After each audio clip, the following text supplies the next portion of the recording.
कोकणामध्ये रायगडमध्ये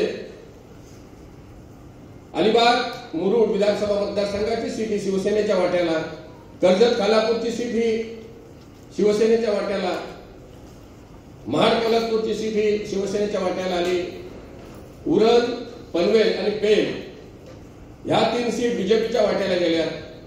श्रीवर्धन म्हसला ही सीट राष्ट्रवादीच्या वाट्याला गेली। हे सर्व चालू असताना हे सर्व नेते मंडळांनी पक्षाच्या युतीच्या धर्माप्रमाणे हे सर्व कोर कमिटीने डिक्लेअर केल्यानंतर सुद्धा या दोन्ही विधानसभा मतदारसंघामध्ये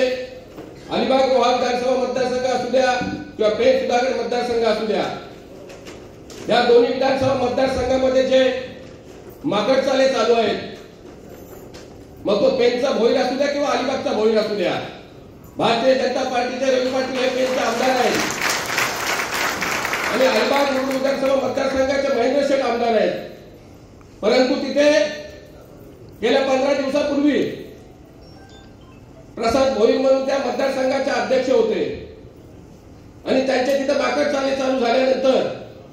सोशल मीडियावर त्यांनी भावी आमदार म्हणून अशी बॅनरबाजी त्यांनी चालू केली आणि त्यानंतर बीजेपीच्या भारतीय जनता पार्टीच्या नेते मंडळाच्या लक्षात आल्यानंतर प्रसाद भोईर यांची पदावरून हकालपट्टी करून त्याला घरी बसवले। त्याचप्रमाणे अलिबाग मुरुड विधानसभा मतदारसंघात सुद्धा छोटं भोईर हा माकडचाले करण्याचे जे काही प्रयत्न चालू आहेत, तर मी तुम्हाला नेते मंडळीला एवढंच सांगू इच्छितो ताई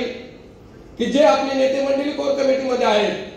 त्या नेते मंडळीने सांगा की 2-2.5 महिन्यावर ज्या निवडणुका आहेत आणि त्या निवडणुका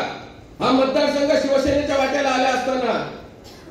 कमल ही निशाणी लावून जर भावी आमदार म्हणून असे जर पोस्टर बॅनर जर सोशल मीडियावर जर पाठवत असतील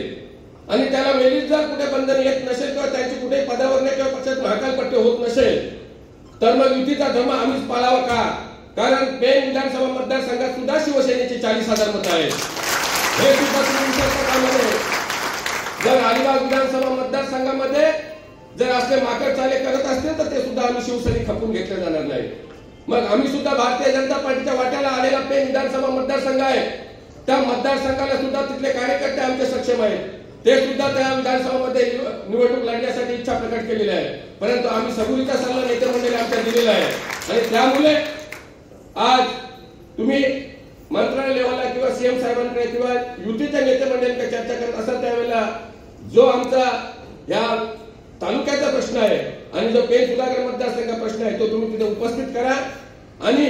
जे काही माकडचाले करणारे लोक आहेत त्यांच्यावर ताबडतोब कारवाई व्हायला पाहिजे। नपेक्षा जी 40,000 मतं सुधागड पेण मध्ये आहेत ती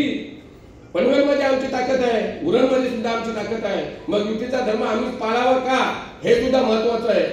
काही जी संघटना 80% समाजकारण 20% राजकारण या प्रामाणिक कार्यकर्त्यांच्या जोरावर अलिबाग मुरुड विधानसभा मतदारसंघ आपण जिंकलेले आहे, परंतु पेण सुधागड हा मतदारसंघ आहे, पेण सुधागड रोहा, कारण वकील साहेब सांगितलं की रोहाचा काही भाग पेण सुधागड मतदारसंघामध्ये जातो, परंतु पेण सुधागड मतदारसंघावर सुद्धा आपण कुठेतरी लक्ष द्यायला पाहिजे।